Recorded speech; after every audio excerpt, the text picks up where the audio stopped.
Hello everyone, welcome to Vikas analysis. और आज हम कक्षा 10वीं के विज्ञान के जो है दूसरे पार्ट के एमसीक्यूज देखेंगे, जो कि आपका अम्ल क्षार और लवण से रिलेटेड है ना। अम्ल क्षार और लवण से रिलेटेड जो चैप्टर है उसके सारे एमसीक्यूज, सही जोड़ी और खाली स्थान को आज देखेंगे। तो दोस्तों, अगर आप हमारे चैनल पर पहली बार आए हैं तो प्लीज़ हमारे चैनल को एक लाइक और सब्सक्राइब जरूर करिएगा। ये आपके सारे बोर्ड एग्ज़ाम की दृष्टि से बहुत ही इम्पोर्टेंट है, जो कि आपके ऑब्जेक्टिव में पूछे जाएंगे। तो इन प्रश्न को जरूर से पढ़िएगा। चलिए शुरू करते हैं। पहला आपका यहाँ पे प्रश्न दिया है, नींबू के रस में होंगे, है ना। तो नींबू के रस में क्या होते हैं? तो इसका सही आंसर हो जाएगा आपका H+ आयन अधिक और OH- आयन कम होते हैं ना। H+ आयन जो होते हैं वो सबसे ज़्यादा होते हैं और हाइड्रोक्सिल आयन जो होते हैं वो कम होते हैं। दूसरा प्रश्न है आपका यहाँ पे, जब अम्ल किसी धातु कार्बोनेट से अभिक्रिया करता है तो बनते हैं। जब अम्ल धातु कार्बोनेट से अभिक्रिया करता है तो क्या बनते हैं? तो इसका सही आंसर होगा लवण, जल और कार्बन डाइऑक्साइड, है ना। यानी कि लवण यानी कि आपका सॉल्ट बनता है NaCl, और वाटर बनता है, और कार्बन डाइऑक्साइड, ये तीनों प्रोडक्ट के रूप में बनते हैं। अगला प्रश्न है, निम्नलिखित में प्रबल अम्ल नहीं है ना। कौन जो है आपका प्रबल अम्ल नहीं है वो आपको यहाँ पे पहचानना है। तो इसका करेक्ट आंसर होगा एसिटिक एसिड, यानी कि CH3COOH, है ना। CH3COOH, इसे हम एसिटिक एसिड के रूप में जानते हैं। तो ऑप्शन सी आपका प्रबल अम्ल नहीं होगा। अगला प्रश्न है आपका, अम्लीय विलयन का पीएच मान होता है ना। बहुत ही इंपॉर्टेंट है, 2017 में पूछा गया है आपके बोर्ड एग्जाम में। तो अम्लीय विलयन का पीएच मान होता है, तो अम्लीय विलयन का पीएच मान जो होता है 7 से कम होता है ना। जिसका पीएच मान 7 से कम होता है उसे हम अम्ल की श्रेणी में रखते हैं, और पीएच मान 7 से अधिक होगा उसे हम क्षार की श्रेणी में रखते हैं। तो इसको याद रखिएगा। अगला है, सकीना के पेट में अम्लता के कारण जलन होने लगी, उसे आवश्यकता है ना। पेट में क्या है, अम्लता, एसिडिटी बढ़ गई है जिसके कारण जलन होने लग रही है, तो उसे कौन सा जो है आप औषधि देंगे? तो इसका सही आंसर हो जाएगा प्रबल क्षार, है ना। प्रबल क्षार जो है उनको देने की आवश्यकता है। अगला है, दंत क्षय का कारण है लार का पीएच, है ना। दंत क्षय किसके कारण होता है, यानी कि दांत का क्षय होना किसके कारण होता है, जब उसका पीएच मान कितना होगा?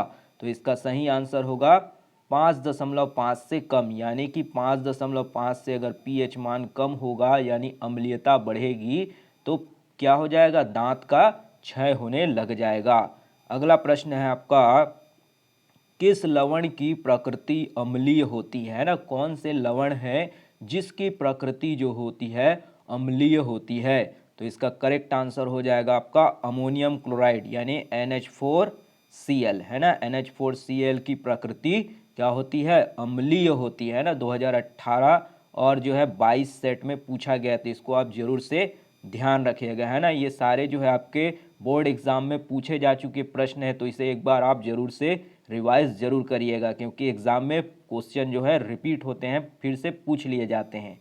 अगला प्रश्न है आपका, क्षारीय विलयन का पीएच मान होता है ना। अभी हमने आपको बताया प्रीवियस प्रश्न में कि जिसका पीएच मान जो है वो 7 से अधिक होता है उसे हम क्षार की श्रेणी में रखते हैं। तो यहाँ पे ऑप्शन ए जो होगा 7 से अधिक आपका यहाँ पे करेक्ट आंसर हो जाएगा। अगला प्रश्न है आपका, उदासीन विलयन का पीएच मान होता है ना। तो उदासीन विलयन का पीएच मान क्या होता है, तो वो होता है आपका 7, है ना। उदासीन विलयन यानी कि जल का पीएच मान कितना होता है ये भी पूछा जा सकता है, तो ध्यान दीजिएगा 7 जो होता है वो उदासीन विलयन का पीएच मान होता है। ये भी आपके 2017, 19 और 23 में पूछे जा चुके हैं, तो इनको जरूर पढ़िएगा।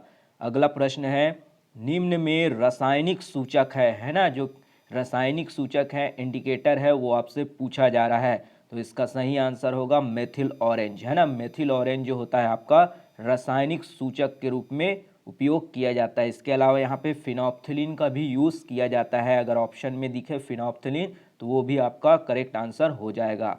अगला प्रश्न है उदासीनीकरण अभिक्रिया है ना। तो कौन सी जो अभिक्रिया है वो उदासीनीकरण अभिक्रिया है। तो यहाँ पे आपका अम्ल क्षार, अम्ल का क्षार से रिएक्शन करने पर एक उदासीनीकरण की अभिक्रिया बनती है ना। एक अम्ल हो गया मान लीजिए आपका HCl हाइड्रोक्लोरिक एसिड, और एक क्षार NaOH यानी कि सोडियम हाइड्रोक्साइड से जब आप क्रिया कराएंगे तो इसे हम उदासीनीकरण की अभिक्रिया कहते हैं, जिसमें आपका सॉल्ट बनता है यानी कि लवण बनेगा और जो है एक वाटर के रूप में निकल जाता है। तो इसे हम उदासीनीकरण की अभिक्रिया कहते हैं।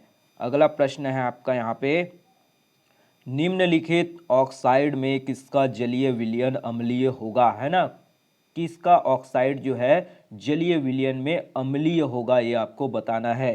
तो करेक्ट आंसर होगा सल्फर डाइऑक्साइड SO2, है ना। सल्फर डाइऑक्साइड को SO2 कहते हैं। तो यहाँ पे आपका करेक्ट आंसर होगा। अगला ऑब्जेक्टिव प्रश्न है आपका यहाँ पे निम्नलिखित में से किस ऑक्साइड का जलीय विलयन क्षारीय होगा, है ना। अभी अम्लीय पूछा था, अब आपसे कौन सा ऑक्साइड का जलीय विलयन क्षारीय होगा वो आपसे यहाँ पे पूछा जा रहा है। तो इसका सही आंसर होगा कैल्शियम ऑक्साइड यानी कि CaO जो होता है इसका जलीय विलयन आपका क्षारीय हो जाएगा।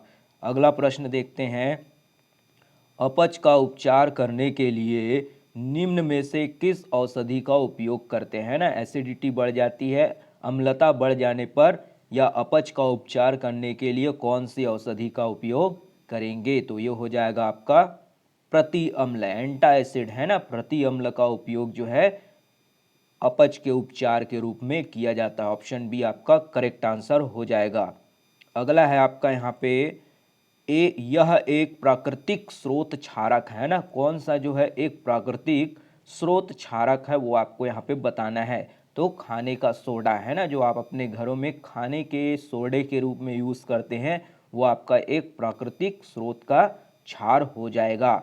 अगला ऑब्जेक्टिव है आपका दांतों में इनेमिल में उपस्थित लवण है ना। जो दांतों में इनामिल रहता है वो किसके लवण होते हैं। तो सही आंसर हो जाएगा कैल्शियम फास्फेट, है ना। कैल्शियम फास्फेट जो है आपके दांतों में एनामिल के रूप में उपस्थित रहते हैं, है ना। तो ये आपके ऑब्जेक्टिव के 16 प्रश्न हो गए। इसी तरीके से आपका इस चैप्टर में आपके उचित संबंध भी दिए है ना, तो उसे भी हम देख लेते हैं। तो यहाँ पे आपका दिया गया है उदासीन विलयन, है ना। उदासीन विलयन के लिए आपका सही जोड़ी मिलाना है। तो उदासीन विलयन क्या होता है आपका पानी, है ना। तो पानी जो होता है आपका यहाँ पे उदासीन विलयन के लिए हो जाएगा। दूसरा है प्रबल अम्ल, है ना। 2019 छत्तीसगढ़ सेट ए में पूछा गया है ना, बोर्ड परीक्षा 10वीं में पूछा गया है कि प्रबल अम्ल। तो प्रबल अम्ल के लिए इसका सही आंसर हो जाएगा आपका हाइड्रोक्लोरिक एसिड, है ना। HCl जो होता है आपका हाइड्रोक्लोरिक एसिड, ये आपका क्या है एक तरह का प्रबल अम्ल होता है, स्ट्रॉन्ग एसिड होता है ना। अगला जो है आपका सही जोड़ी दिया है क्षारीय प्रकृति वाले पदार्थ, है ना। कौन जो है आपके क्षारीय प्रकृति वाले पदार्थ होंगे। तो वो हो जाएगा आपका सोडियम हाइड्रोक्साइड NaOH, है ना। सोडियम हाइड्रोक्साइड की प्रकृति जो होती है वो क्षारीय होती है, बेसिक नेचर का होता है। अगला जो आपका यहाँ पे प्रश्न है दुर्बल अम्ल, है ना। तो दुर्बल अम्ल बताना है कि कौन सा होगा इसमें दुर्बल अम्ल हो जाएगा। तो वो होगा आपका एसिटिक एसिड यानी कि CH3COOH। ये आपका क्या है एक तरह का दुर्बल अम्ल होता है ना, वीक एसिड के रूप में जानते हैं एसिटिक एसिड को। अगला जो आपका सही जोड़ी दिया है अंडे का छिलका बना होता है ना। तो अंडे का छिलका बना होता है आपका कैल्शियम कार्बोनेट यानी कि CaCO3, कैल्शियम कार्बोनेट से जो है आपके अंडे का छिलका जो है बना होता है। अगला आपका दिया है सही जोड़ी में साधारण नमक, है ना। साधारण नमक को हम किस रूप में जानते हैं। तो साधारण नमक को हम सोडियम क्लोराइड, है ना। सोडियम क्लोराइड जो कि 2018 छत्तीसगढ़ के सेट ए में पूछा गया है ना, बहुत ही इंपॉर्टेंट है कि साधारण नमक का या फिर लवण का सूत्र पूछे तो ध्यान दीजिएगा सोडियम क्लोराइड NaCl होता है ना। अगला है आपका प्रबल क्षार, है ना। तो प्रबल क्षार के लिए हो जाएगा आपका यहाँ पे सोडियम हाइड्रोक्साइड। प्रबल क्षार क्या होता है सोडियम हाइड्रोक्साइड NaOH आपका करेक्ट हो जाएगा। अगला सही जोड़ी दिया है आपका कैल्शियम हाइड्रोक्साइड है ना, 2020 में आपके छत्तीसगढ़ बोर्ड में पूछा गया है। तो कैल्शियम हाइड्रोक्साइड, कैल्शियम हाइड्रोक्साइड क्या होता है वो आपको यहाँ पे सही जोड़ी मिलाना है। तो ये हो जाएगा एक तरह का दुर्बल क्षार। क्या होता है? दुर्बल क्षार जो होता है वो कैल्शियम हाइड्रोक्साइड होता है। अगला दिया है अमोनिया, है ना। तो अमोनिया क्या है? एक तरह का क्या होता है? अमोनिया जो है वो आपका होता है लुईस क्षार के रूप में जानते हैं। अमोनिया को किसके रूप में? लुईस क्षार के रूप में जानते हैं। और प्राकृतिक सूचक है ना, जो प्राकृतिक नेचुरल इंडिकेटर है वो आपका लिटमस पेपर होता है ना, जो कि अम्ल और क्षार को बताता है। अगला है आपका अमोनियम हाइड्रोक्साइड। अमोनियम हाइड्रोक्साइड जो है एक तरह का दुर्बल क्षार होता है। क्या है आपका? दुर्बल क्षार होता है। तो इनको आप जरूर से पढ़िएगा, खास करके उनको जो कि आपके छत्तीसगढ़ सेट में पूछे जा चुके हैं ना। तो इस बार 2026 में आपके एग्ज़ाम में पूछे जा सकते हैं, तो एक बार जरूर से इन्हें पढ़िएगा। अगला देखते हैं, यहाँ पे आपको दूसरा सही जोड़ी बनाने के लिए दिया गया है, जिसमें टार्टरिक एसिड है ना, जो टार्टरिक एसिड होता है वो किस में पाया जाता है। तो ध्यान दीजिएगा, टार्टरिक एसिड आपका इमली में पाया जाता है। कहाँ? इमली में जो है आपका टार्टरिक एसिड जो है वो पाया जाता है। दूसरा दिया है आपका मैलिक एसिड, यानी कि मैलिक अम्ल, है ना। तो मैलिक अम्ल पाया जाता है आपके सेब में। किसमें? मैलिक अम्ल पाया जाता है आपके सेब में पाया जाता है। तीसरा दिया है एसिटिक एसिड, है ना। तो एसिटिक एसिड पाया जाता है आपके सिरका में, है ना, जिसे हम विनेगर कहते हैं। ये आपका एसिटिक एसिड है ना, इसका सूत्र होता है CH3COOH, है ना। एसिटिक एसिड आपका सिरके में पाया जाता है। अगला आपका दिया है सही जोड़ी में ऑक्जेलिक अम्ल, है ना। तो ऑक्जेलिक अम्ल जो होता है ना, ऑक्जेलिक अम्ल जो होता है वो आपके टमाटर में पाया जाता है। ध्यान दीजिएगा, ऑक्जेलिक एसिड जो है आपके टमाटर में पाया जाता है। अगला देखते हैं, तो अगला दिया है आपका कैल्शियम हाइड्रोक्साइड, है ना। कैल्शियम हाइड्रोक्साइड जो है वो किस में पाया जाता है? तो कैल्शियम हाइड्रोक्साइड जो होता है वो बूझा हुआ चूना, है ना, CaOH का होल ट्वाइस, है ना। इसे हम कैल्शियम हाइड्रोक्साइड या बूझा हुआ चूने के रूप में भी जानते हैं। नेक्स्ट आपका यहाँ पे सही जोड़ी में दिया है सोडियम बाइकार्बोनेट, है ना। तो सोडियम बाइकार्बोनेट को हम जानते हैं खाने के सोडे के रूप में। किसमें? सोडियम बाइकार्बोनेट को खाने के सोडे के रूप में जानते हैं। अगला आपका यहाँ पे सही जोड़ी दिया है मैग्नीशियम हाइड्रोक्साइड, जो कि आपके 2024 सेट सी में पूछा जा चुका है ना। तो ज़रूर से ध्यान दीजिएगा कि मैग्नीशियम हाइड्रोक्साइड जो होता है आपका एक तरह से प्रति अम्ल, है ना, एंटा एसिड है, जो कि आपके पेट में अम्लता को कम करने के लिए प्रयोग में लाया जाता है। अगला आपका सही जोड़ी दिया है आप यहाँ पे सोडियम कार्बोनेट, है ना। तो सोडियम कार्बोनेट जो होता है वो आपका कपड़े धोने के लिए सोडे के रूप में यूज़ किया जाता है ना, Na2CO3 सोडियम कार्बोनेट, जो कि आप कपड़े धोने के लिए घर में सोडा का यूज़ करते हैं, तो वो आपका सोडियम कार्बोनेट हो जाएगा। अगला है आपका यहाँ पे रासायनिक सूचक, है ना, यानी कि जो केमिकल इंडिकेटर है वह कौन सा है, आपको यहाँ पे मिलान करना है। तो इसका सही आंसर हो जाएगा मेथिल ऑरेंज। क्या होगा? मेथिल ऑरेंज जो है आपका यहाँ पे रासायनिक सूचक के रूप में हम जानते हैं। आपके 2023 सेट में पूछा जा चुका है ना, तो इसको आप जरूर से पढ़िएगा। अगला प्रश्न है आपका घ्राण सूचक, है ना। घ्राण सूचक क्या होता है? तो यहाँ पे घ्राण सूचक जो होता है लौंग के तेल जो होता है वो घ्राण सूचक यानी कि आपका ऑलिफैक्टरी इंडिकेटर के रूप में यूज़ किया जाता है ना, घ्राण सूचक कहते हैं, जो कि आपके लौंग का तेल है। ये भी आपके 2022 सेट बी में छत्तीसगढ़ बोर्ड में पूछा जा चुका है, तो इसको आप जरूर से पढ़ के जाइएगा। अगला यहाँ पे आपका सही जोड़ी में दिया है नींबू, है ना। तो नींबू में क्या चीज़ को बताता है? तो यहाँ पे आपको देखना पड़ेगा नींबू के लिए, है ना। तो वो हो जाएगा आपका सिट्रिक एसिड। नींबू में पाया जाता है आपका सिट्रिक एसिड, जो कि आपके 2022 छत्तीसगढ़ बोर्ड में पूछा जा चुका है। अगला जो आपका यहाँ पे सही जोड़ी दिया है वो है लाल गुलाब, है ना। तो लाल गुलाब जो होता है वो आपके पाया जाता है किसमें? सूचक के रूप में। किसमें? एक सूचक के रूप में उपयोग किया जाता है। अगला दिया है नाइट्रिक एसिड, है ना, नाइट्रिक अम्ल, जो कि 2024 सेट बी में पूछा जा चुका है। तो ध्यान दीजिएगा, ये जो होगा आपका यहाँ पे नाइट्रिक एसिड जो होता है वो किस में पाया जाता है, तो एक तरह का एक प्रबल अम्ल है ना, स्ट्रॉन्ग क्या होता है, एसिड होता है, प्रबल अम्ल है। अगला है आयनीकरण, है ना, तो आयनीकरण जो होता है वो आर्हेनियस का सिद्धांत दिया है ना, आयनीकरण किससे संबंधित है, आर्हेनियस के सिद्धांत से संबंधित है। और पीएच स्केल, जो आपके पीएच है, अम्ल और क्षार को बताता है, वो है इनकी खोज पीएच स्केल की सोरेनसन नाम के वैज्ञानिक ने की थी। किन्होंने की थी, सोरेनसन ने की थी। तो इसको आप जरूर से पढ़िएगा। चलिए आगे देखते हैं। आगे आपका यहाँ पे रिक्त स्थान भी दिया है ना, तो इसको आज हम पूरा तरीके से कंप्लीट कर देते हैं। और वीडियो बढ़िया लग रहा हो तो लाइक ज़रूर करिएगा और इस वीडियो को अच्छे से पढ़िएगा, है ना, क्योंकि यहाँ पे आपको एक प्रश्न दो प्रश्न एग्जाम में पूछे जा सकते हैं, देखने को मिल सकते हैं। तो चलिए बढ़ते हैं आगे। रिक्त स्थान की पूर्ति कीजिए, है ना। खाली स्थान द्वारा किसी तनु विलयन में हाइड्रोजन आयन यानी H+ आयन की मात्रा को 0 से 14 तक के स्केल में व्यक्त किया जाता है, तो वह क्या कहलाता है, हमारा पीएच स्केल कहलाता है। तो यहाँ पे क्या आ जाएगा, पीएच आ जाएगा।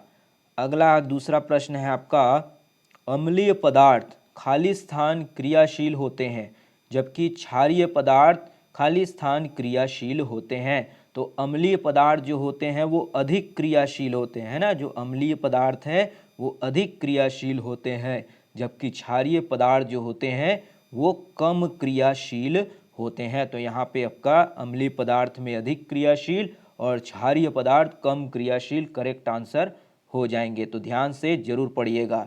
अगला है आपका यहाँ पे, खाली स्थान की प्रकृति अम्लीय, क्षारीय या उदासीन होती है। 2020 सेट ए में पूछा गया है ना, तो यहाँ पे किसकी प्रकृति जो है अम्लीय, क्षारीय और उदासीन होती है। तो यहाँ पे सही आंसर हो जाएगा आपका लवण। क्या आ जाएगा, लवण, यानी कि सॉल्ट की जो प्रकृति होती है वो अम्लीय भी होती है, क्षारीय भी होती है या उदासीन भी हो सकती है। नेक्स्ट खाली स्थान देखते हैं, तो वो है आपका लवण का धनात्मक भाग, है ना। लवण का धनात्मक भाग खाली स्थान से तथा ऋणात्मक भाग खाली स्थान से आता है। तो यहाँ पे आ जाएगा लवण का धनात्मक भाग क्षार से आता है। किससे आता है, क्षार से आता है, तथा ऋणात्मक भाग आपका अम्ल से आता है। ध्यान दीजिएगा, लवण का जो धनात्मक भाग है ना वो किससे आता है, क्षार से आता है, यानी कि Na+ आयन, है ना, और जो Cl- आयन है वो अम्ल से आता है ना भाई। तो इसको आप जरूर से याद रखिएगा। अगला प्रश्न है, खाली स्थान दिया है आपका, लार का पीएच खाली स्थान से कम होता है। जो लार है उसका पीएच मान किससे कम होता है, तो 7 से कम होता है, यानी कि वह जो होता है लार क्या होता है, अम्लीय प्रकृति का होता है ना, 7 से कम यानी कि अम्लीय। अगला है आपका, जल में घुलनशील क्षारक को खाली स्थान कहते हैं। जल में घुलने वाले क्षार को क्या कहते हैं, तो जल में घुलने वाले क्षारक को हम क्षार की श्रेणी में रखते हैं। किसकी श्रेणी में, क्षार की श्रेणी में रखते हैं। नेक्स्ट आपका खाली स्थान दिया है, लिटमस का उदासीन विलयन में रंग खाली स्थान होता है ना। जो लिटमस है उसका उदासीन विलयन में रंग कैसा होता है, तो वह होता है बैगनी रंग का। क्या होता है, बैगनी रंग का होता है, पर्पल कलर बैगनी रंग का होता है ना, ध्यान दीजिएगा। अगला आपका खाली स्थान दिया है यहाँ पे, फिनोप्थलीन सूचक की कुछ बूंदे तनु सल्फ्यूरिक अम्ल में डालने पर विलयन का रंग कैसा होगा, है ना। तो ध्यान दीजिएगा, फिनोप्थलीन इंडिकेटर यानी सूचक में कुछ बूंद तनु सल्फ्यूरिक एसिड, है ना, डाइल्यूट सल्फ्यूरिक अम्ल डालने पर उसका रंग नहीं बदलता, यानी रंगहीन होता है। क्या होता है, रंगहीन आपका यहाँ पे आ जाएगा। अगला देखते हैं खाली स्थान, जो कि आपका दिया है, फिनोप्थलीन सूचक कि कुछ बूंदे सोडियम हाइड्रोक्साइड में डालने पर विलयन का रंग होता है। तो विलयन का रंग यहाँ पे गुलाबी हो जाता है। क्या हो जाता है, गुलाबी रंग का हो जाता है। चलिए अगला प्रश्न देखते हैं, खालिस्तान विलयन का पीएच मान 7 से कम होता है ना। कौन सा विलयन है जिसका पीएच मान 7 से कम होता है, तो उसे हम अम्लीय कहते हैं। क्या कहते हैं?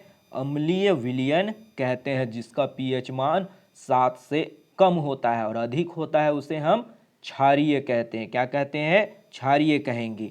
अगला प्रश्न दिया है 11 नंबर का आपका, क्षारीय विलयन का पीएच मान खाली स्थान से अधिक होता है, तो किससे अधिक होगा? 7 से अधिक होता है, उसे हम क्षारीय कहते हैं ना। जिसका पीएच मान 7 से अधिक होगा उसे हम क्षार की श्रेणी में रखेंगे।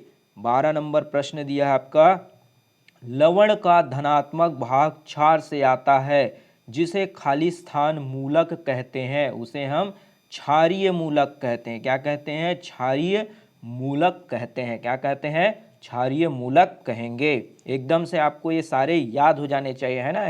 एक बार आप पढ़ लीजिएगा अपने पुस्तक से, उसके बाद इसे आप एक बार प्रैक्टिस के रूप में ले सकते हैं।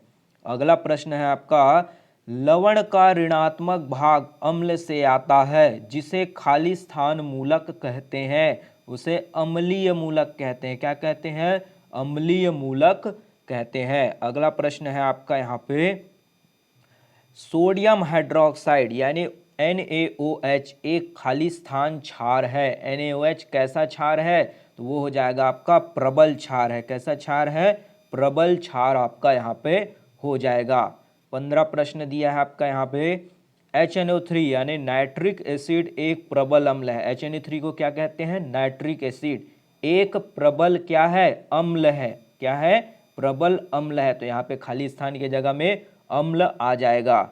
अगला प्रश्न देखते हैं, मेथिल ऑरेंज सूचक की कुछ बूंद सोडियम कार्बोनेट में डालने पर विलयन का रंग कैसा होगा? तो विलयन का रंग जो हो जाता है वो पीला रंग का हो जाता है। क्या होता है? पीला रंग का हो जाता है। यहाँ पे आपके जो भी सेट में पूछे गए हैं तो आप उसको ध्यान दीजिएगा, उस प्रश्न को पढ़ के जरूर जाइएगा, क्योंकि क्वेश्चन जो होते हैं वो रिपीट होते हैं ना ऑब्जेक्टिव में खास करके, तो आप इसको जरूर से ध्यान दीजिएगा।